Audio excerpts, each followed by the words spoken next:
So we are doing a special session of this class called Meet the Students. Now, I've been overwhelmed by the positive response online on YouTube. So thank you so much for watching this channel and leaving comments and subscribing. I really appreciate it. It's such positive feedback for the work I do. So there's been a lot of questions online about this class and who I am. So I'm going to do two separate videos. The first video is I'm going to introduce you to some of my students, Echo, Amber, and Siti. And then in another video, I'm going to talk about myself, okay? But this video is really about my students and their impressions of this class and how it has benefited them. I'm not free to tell people what the school is, okay? Because this is in China, and there's certain things that I say in this class that are sensitive. So I do not want to get my school into trouble, so we will not mention the school in this video, but my students will tell you about their impressions of taking this class, okay? So my first question is for Siti. Now, Siti was in my class not this year, but last year. So last year, there's a different version of this class where the first semester I taught the great books. Second semester I taught geopolitics. Okay, and Siti has an interesting background because you were in Germany for a few years. Right. And your father is professor of Immanuel Kant at Tsinghua. Mm-hmm. So you've encountered this sort of teaching before. Okay, so my first question to you is, let's talk about the great books. What were your favorite great books, and why were they such, and why did you enjoy them so much? Can you speak into the mic, please? Yeah. So two of the most memorable books I can think of are the Iliad and Dante's Inferno.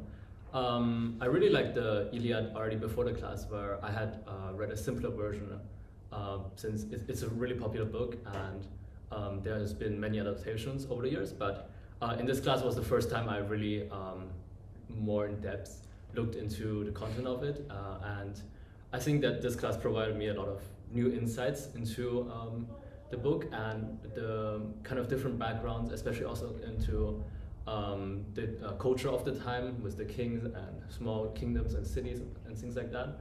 I remember afterwards we had also taken a look at the Aeneid. The Aeneid being, of course, from the Roman period, a very different period, which also took inspiration from the Iliad.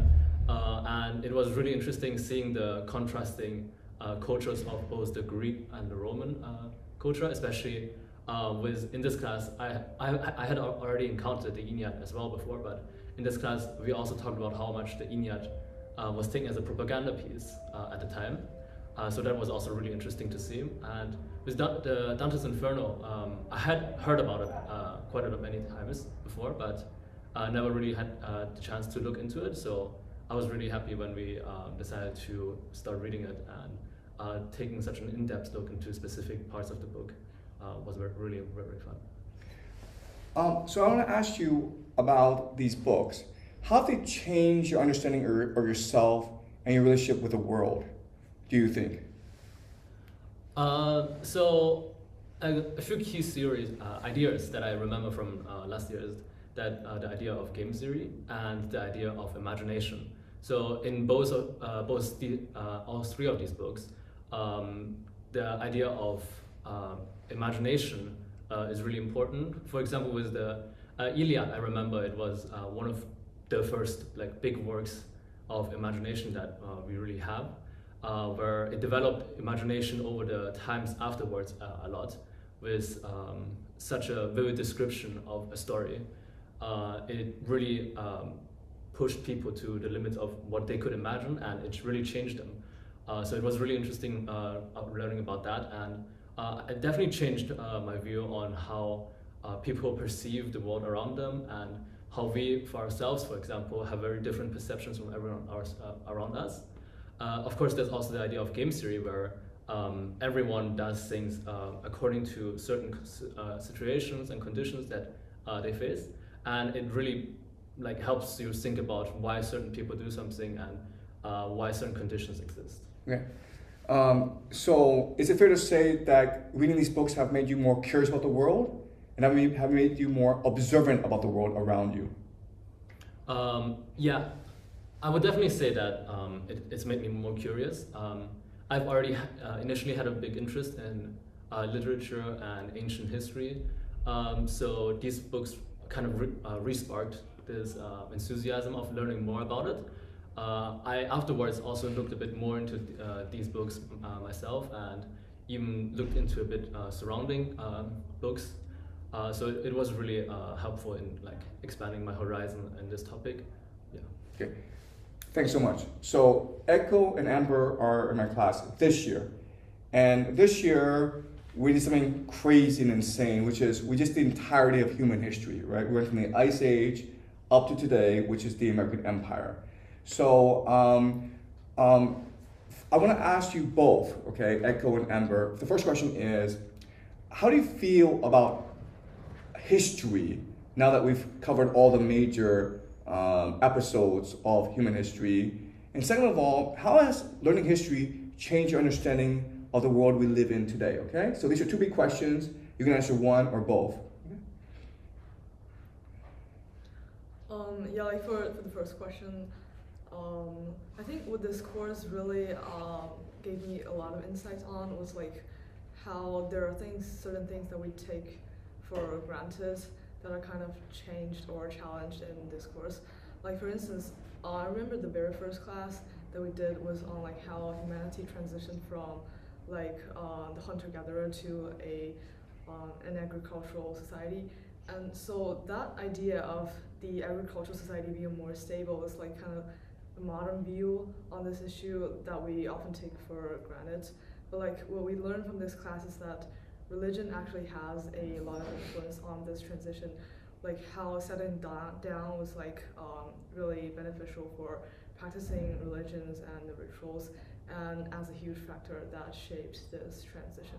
So I think my understanding of history has been challenged quite a lot of ways in this course in terms of it challenges me to think deeper into the things that we viewed from a modern society, or like a view that we take for granted. Yeah. Great, thanks. So thank you. Okay, my turn. I think for the first question, what is the history that we learned from this class? I think firstly is that for the education except formal in my like middle school or something else, history is more like about what happened before, and simply the events, the time, the person.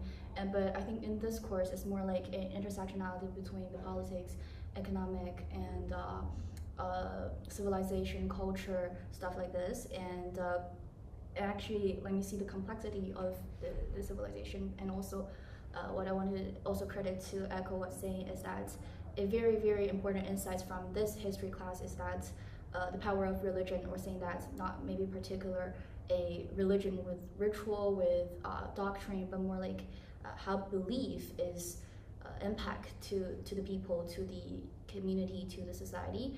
And also to talking about what changed my mind, I think a very important part is that history is not linear. Sometimes it's not being like always been improved, and it's actually more about people's will, belief, their choice at the current situation. And let me think about, like, especially I want to talk about very I think significant class is about the Inca Empire. Is that you mentioned about like we learn from the death, we learn from the past, we learn from the mistakes we have made. So I think like from this point of view, I'm more thinking about like history is like a book about making mistake, and we learn from the experience, instead of to say that history is always being grand, excellence, and that. Great, thank you so much. Okay, so great, thank you so much. My next question is, I want you to reflect and think back to this course, this 1 year, okay? And tell me at what point, what did I say or what did I teach you that was like most shocking to you? And when you heard it, you were kind of stunned or shocked. And this is do you have a moment like this during this course when I said something you're like, this is just completely shocking and bewildering to me? Okay, how about you, Echo? Yeah, like for me, that goes back to the class when we talk about religion. One idea that you mentioned was like people are, like all human beings are fundamentally religious. And that was like quite shocking because like for me, I kind of like, I don't personally believe in any religion, and I kind of, reflecting on like my own life, religion seems like pretty far away, and like it's quite being denied by our society right now. And like by learning about the history of like the Greeks and like the Romans and all that kind of stuff, like what I realized is that the most creative societies were those that praised the poets and all those like theaters the most. And that's like how the Greeks celebrated Homer, and like that's really the part that makes us human. And so going back to the idea of being religious, that idea is kind of denied in this modern society, which values rationality over these fundamental aspects that makes us human. And so like we read part of the poems and like the literatures, and that really makes me, that really like resonates with me in terms of like after such a long time in history, but that connection and emotion that we share as human beings are just irreplaceable. Great, thank you so much. Amber? I'm like very agree with what Echo said, because religion, or say religious belief, is like a very important, have like a lot of percentage in our course. And one argument is very insightful for me during the class is that people actually sometimes want to live in a dream instead of to face the reality. I think this actually explains a lot of my like confused to like my confusion to the past, or saying to my life in other aspects. And also like another point is that when you talk about lots of like celebrity in the history, you would state that there are sometimes their internal logic is to make them becoming the god. This is also a kind of like a very new way to interpret these people's their logic and strategies, because as Echo said, we live in China, we don't have like a very united religious belief, so these stuff are usually being like far from our life. But from such kind of like a lecture, I think it actually let me know more about even though we seemingly to transform to like a modern society, we're actually still using a lot of the experience from the past. We are still credits or say respect to the history, even sometimes we're not aware of. Yeah, so you said something really important, okay? I want to paraphrase what you said. But the idea that you present is, maybe in China, we are too utilitarian.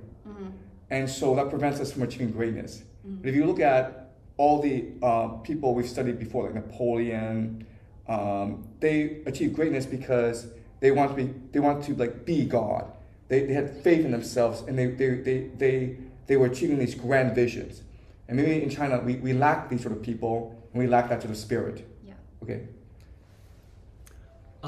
So what I can directly think of when thinking of shocking ideas is that when we were reading the Iliad, through the whole reading of it, I actually thought it was quite a nice book, and contrary to what I ended up on. Throughout the book, it seemed pretty normal for me. But at the very end, in the very last lesson about it, I remember that you told us about how it's actually a piece of propaganda from the Romans to implant these ideas of duty and things like that into the readers' minds or the audience's minds. And right there and then I like realized a lot of the things truly were happening throughout the entire book, where, for example, the main character just has this motivation for the greater good instead of for himself, which loses his personality in his pursuit of these goals. And I think it's really important of these things where we in the beginning don't see past like certain ways of propaganda if you would say so. And I think it really was a very shocking moment for me where I realized like throughout this entire period of reading this book, it was right in front of our eyes, but because it was so well hidden, it was just so hard to notice. So it was a really, really big part that I still remember today. Okay, great. Thank you so much. So as a teacher, I just feel so gratified that you've enjoyed this course, but also I can see that it's changed all of you for the better. It's made you more curious, it's made you more observant, it's made you more critical, and you're able to take these ideas and reflect back on your society around, on the society around you, and question it further, okay? Which was my objective to begin with, so I feel extremely gratified. Thank you so much, okay? Now, another question is, there's lots of people online who are just curious. You guys are Chinese students, you're excellent Chinese students. City is going to Germany for university, Amber and Echo are going to America. So people want to hear, you are the future of China. What are your plans? What do you want to study in university? What do you want to do after university? How do you see your career trajectory and your life trajectory, okay? So maybe we'll start with Echo. Like I'm going to Carleton College as the United States. So if you're at Carleton, say hi, okay? Yeah, like and this is September, and I applied as like an undecided major because I want to explore more, especially on like history, sociology, and like maybe psychology and all kinds of areas. Because like especially in this class, what I think is really valuable is that you took multiple perspectives in like viewing history as a whole, like how geopolitics impacts like his historical development and like some of the psychological aspects, as well as a lot of like interconnected disciplines.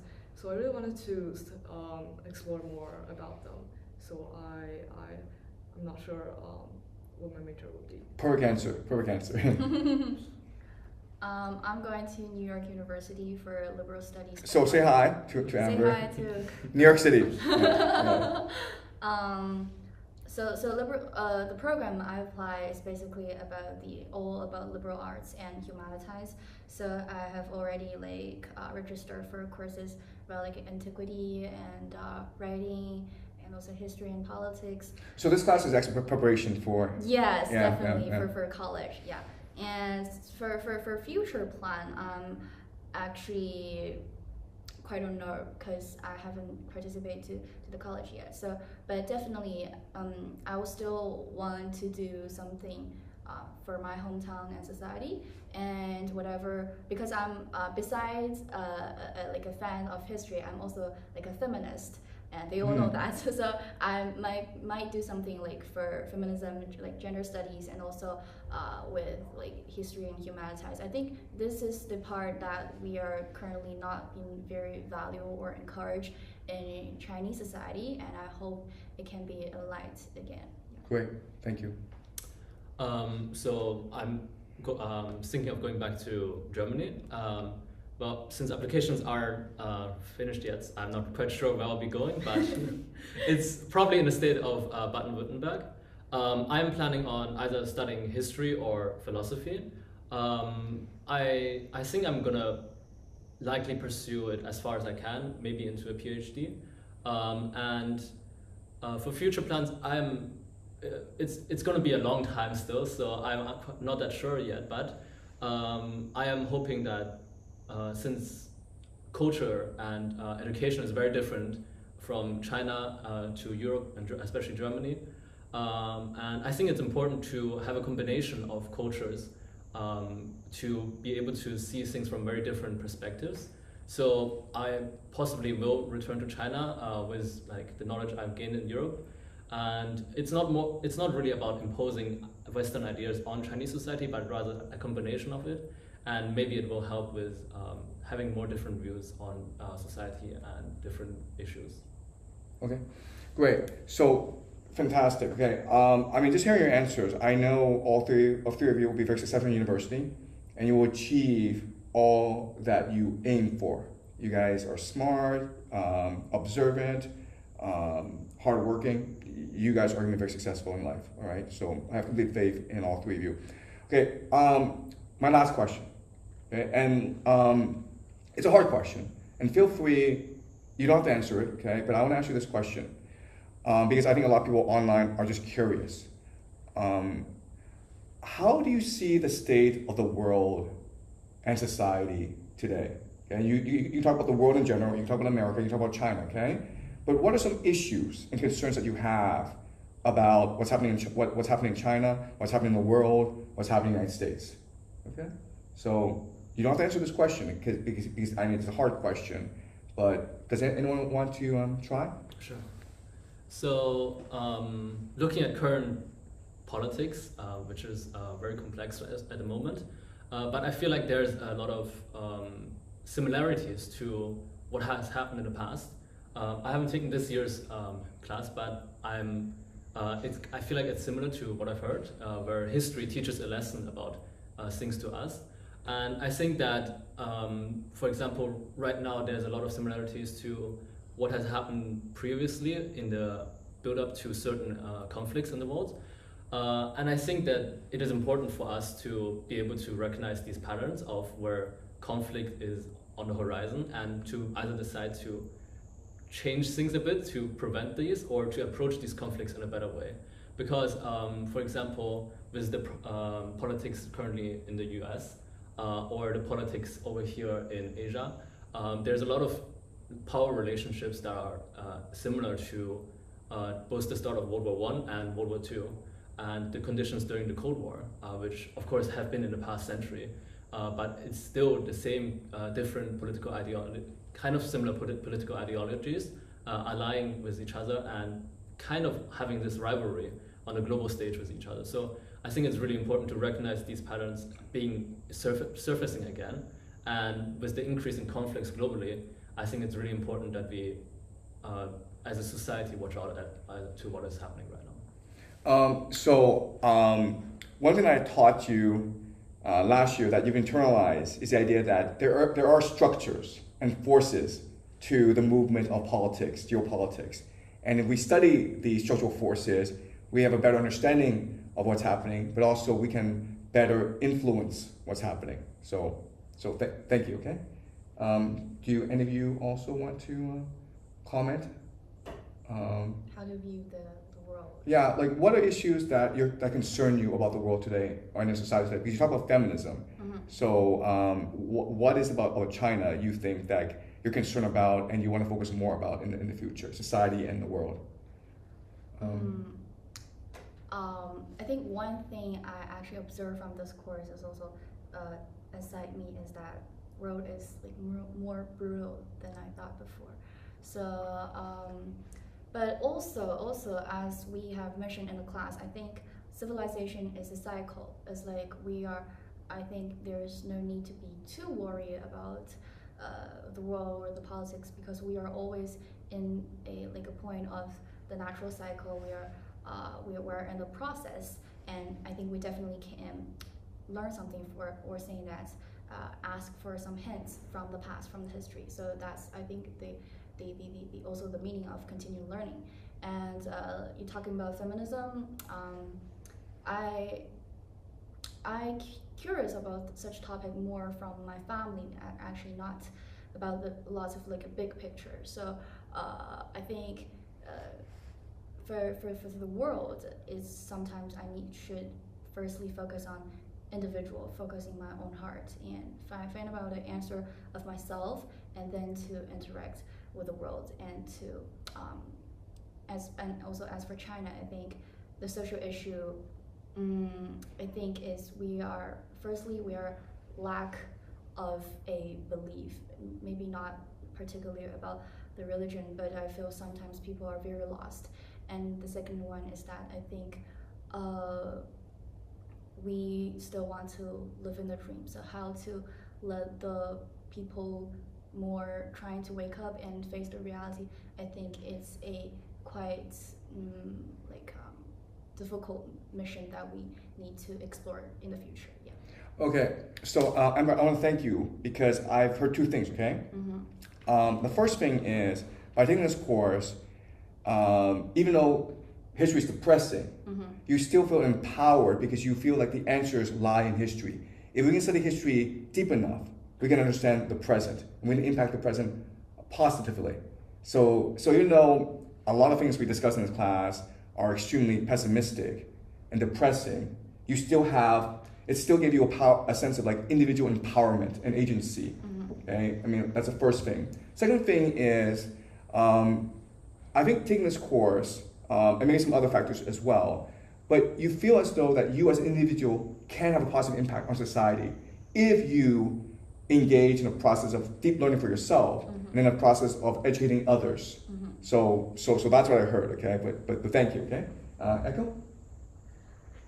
Yeah, like for me, one of the problems or like issues that I am like personally pretty concerned with is like education in like China, because like currently we live in a highly rational and utilitarian society, and so like especially in like international schools as well as traditional high schools in China, people like take a lot of tests and like do a lot of like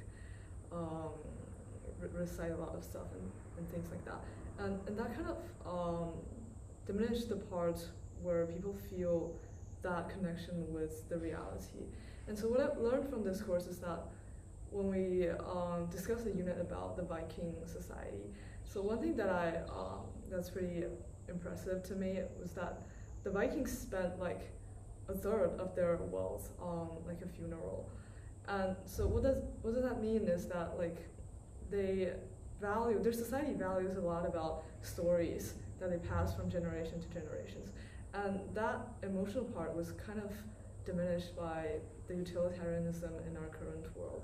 So I think, especially for my personal experience, courses like this one and like study of history has been kind of devalued in this, especially when technologies and like science were like the dominant trend. And I'm not saying that this is bad or anything, but it's like it kind of makes us internalize that there are certain problems that we don't really want to look into, and people don't really realize, especially, yeah.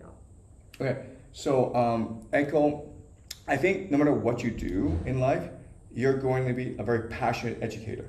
And it could be a professor, it could be a researcher, it could be a teacher, it doesn't matter, okay? But I think like just hearing you speak, your students are going to love you, and you're gonna have a huge impact on your students, okay? So thank you. All right, so for me, this was a fantastic conversation because this is actually the first time this year I've had a chance to talk to students and get some feedback. So I feel extremely gratified. I thank all three of you. And I hope that we can stay in touch. And I think that for my YouTube audience, this was actually extremely enlightening because now for the first time they can see my students and they can see what Chinese students are like. And I think people on YouTube will be very impressed by all three of you. And I hope that we can stay in touch. And maybe we can do a follow-up session a year from now or 2 years from now when we're back in Beijing together and I have a chance to ask you about your university experience and how this course has prepared for you for university. So thanks so much, and we'll stay in touch, okay? Yep. Okay. Thank you. Thank you. Bye. Hi YouTube, this is Professor Jiang. Today is my last day in Beijing. Tomorrow morning I board a flight with my two boys for Toronto, Canada. That's where I was, that's where I grew up. My parents are there. So it's really the first time my kids are seeing their grandparents, and everyone's really excited about it. This morning my wife and I, we sent our three kids to kindergarten. Then we went to the hospital so that I could do some blood work. I have high blood pressure. I turn 50 next year, so my wife is very anxious about my health. And then after the hospital, I checked the news, and Israel is attacking Iran. So I, in my previous videos, have said that this would happen, but I am surprised by the accelerated timeline. It seems we're headed towards World War III far faster and far harder than I could ever imagine. Like everyone else, I'm just praying and hoping that things turn out for the best, but also preparing for the worst. So this is really the first time that I've had a chance to talk directly to you guys. Um, so let me tell you about myself, why I'm teaching this course, and what my plans are for the future of this class. So I was born in China in 1976, but when I was 6, my family and I immigrated to Toronto, Canada, and my family was poor, but I worked really hard. I got a full scholarship to go to Yale University, and I was really thankful to my teachers and the opportunity to empower myself for education. So after I graduated from Yale with a degree in English literature, I returned to China, and I've been ever since working in education, doing everything I could possibly do in order to promote education reform in China. And I've worked various capacities. I've obviously worked as an English teacher, but I've also worked as a principal, curriculum director, a teacher trainer. I've worked in all levels of education in China: kindergarten, primary school, junior high, high school, university as well. 3 years ago, I got hired at this school that I'm at now, a private school in Beijing that helps students go abroad. And I first came in actually as a curriculum director, overseeing the humanities curriculum at the school, which is what I specialize in. But the school needed teachers because of COVID. It was really hard to recruit teachers back then. So I was teaching AP English. And it was my first time teaching advanced placement English. I really didn't know what I was doing, so I just thought that we would just read a lot of books. So the kids and I, we read Julius Caesar, Paradise Lost, Virginia Woolf, Dante Divine Comedy, the Iliad, and the kids loved it, and I loved teaching it. So in the second year, I built a great books program at the school. And again, it was extremely successful. We read the Iliad, the Odyssey, the Ennead, the Bible, the Divine Comedy, and the kids loved it. But while teaching it, I recognized there's a problem. And the problem was the kids, being Chinese, had absolutely no historical context to work with. So this year, I started to develop a new program, which is the program that you've been experiencing for the last 60 classes. My goal this year was to teach the entirety of human history from the Ice Age up until the American Empire, which is what I taught yesterday. And again, it's been great for the kids. And it's been great for me because it's really offered me an opportunity to think very deeply about history. Specifically, it's given me an opportunity to think about the possibilities of history. And over the course of teaching this course, I've decided that I want to create a new intellectual movement, a new sort of history, and I call it predictive history. And the idea is that in the future, I hope that history is able to accomplish 3 major goals. The first goal is to connect the events of the past into a coherent story. Second is to help us understand and explain the present. And the third goal is to be able to predict the future. And I think that if what we teach accomplishes all 3 goals, then it must be true history. And I think if we have true history, then we, humanity, the world, can better organize, can better control our future. And that's my ambition. As you can imagine, I was deeply inspired by the works of Isaac Asimov. As a young boy growing up in Toronto, Canada, I didn't have that many friends, but I read a lot of books. And one of my favorite series was the Foundation series. And in it, Isaac Asimov proposed the idea of psychohistory, which is the idea that we can mathematically model the present and the past so as to predict the future. And that, I think, will be my future ambition moving forward. I want to build the intellectual foundations for the possibility of psychohistory. And that's my long-term thinking. So about this course. So I initially uploaded the classes so that my students can review the lectures, because these are Chinese students and their English is not that great. And there were a couple hundred subscribers initially, and everyone was fantastic. I'm so thankful for these initial subscribers, because they believed in me, they commented, gave me valuable feedback, and I try to interact with them as much as possible. This past month, something odd happened. My channel just blew up. I went from like 300 subscribers at the beginning of May to about 20,000 as we speak right now. And it's constantly growing. And the feedback has been overwhelmingly positive. So thank you so much for subscribing, for liking, for commenting.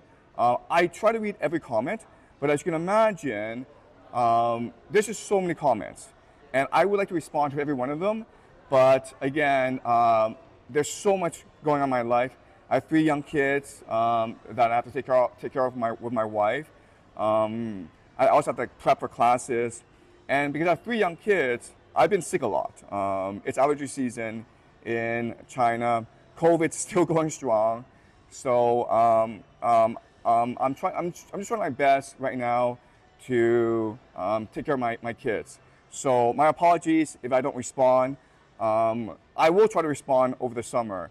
But again, I'm so thankful for all the support, all the positive feedback that I've received recently. So I finished teaching the course yesterday. 60 classes covering the entire span of human history. And a lot of you are curious as to what the plans are moving forward. Well, tomorrow I'm going back to Toronto to rest, recuperate, relax. The summer is also a really good time for me to reflect on what I've taught and how I can improve the course. I'll also be doing a lot of reading. Some of you have suggested Emmanuel Todd, which I will go into deeply this summer. I'll also look at Oswald Spengler very carefully. Some of you have commented that I'm very weak in terms of philosophy. Marx, Hegel, Kant are pretty weak. I'm pretty weak at, and I admit that. So this summer I will try to brush up on my philosophy. I also need to study economics in depth as well. So Adam Smith and other economists, because that really right now is the weak point in my analysis. I don't have enough classical economics in my background to fully comment on what's happening economically in the world. So that's my plan. When I return to Beijing in mid-August, I'll be teaching a new iteration of this course. So rather than 60 classes, I'll try to cram everything into 30 classes. Now, some of you have bravely watched all 60 classes. I guarantee you, in this new series, you'll be really impressed and you'll really enjoy it. I'm going to add tons of new material, and I'm going to make the themes much more salient, much more coherent, so that you can see the underlying structures of human history much more clearly. Second semester, which starts in February, will be a lot of fun. Second semester, I'll be teaching geopolitics. So what I'll be doing is I'll be looking at current events, trying to analyze why these events are happening, and making predictions about what will happen. The second semester will be a lot of fun. Some of you are really enjoying this channel, and I'm so grateful that you are. And don't worry, I love being able to teach to a global audience, and I'm going to keep on doing this for as long as I can. Some of you may be curious as to what my long-term ambitions are. Well, as I said, I have 3 kids. I love teaching, and I really want to develop psychohistory to its fullest possibility. So my long-term ambition is actually to set up my own school that specializes in the teaching of the liberal arts, of the humanities, and build the foundations for psychohistory. I want this school to be the best ever, okay? I want this to be like Plato's Academy. I want this to be like the Jedi Temple, where I'm training like the intellectual Jedis of the future. These will be the future intellectuals, the future writers, the future historians of humanity. And I hope that we together, when we build this community, we'll be able to lead humanity forward. And that's really my ambition. So again, thank you so much for watching my lectures. I'm really thankful. Some of your comments have really made a deep impression on me, and they're going to really help me improve the course for next year. So I promise you that I will offer a much more lean, much more clean, much more enjoyable viewing experience in September. I will also try as best as I can to fix my hair, because I know that's been a concern for a lot of you. Okay, so enjoy your summer. I'm going to engage in a process of deep reflection and deep learning, deep reading this summer, so that in September, in the fall, I can deliver the best quality content I can to everyone. Because I'm so grateful to everyone for watching. Okay, well, that's it for me. Enjoy your summer, and I will see you in mid-August.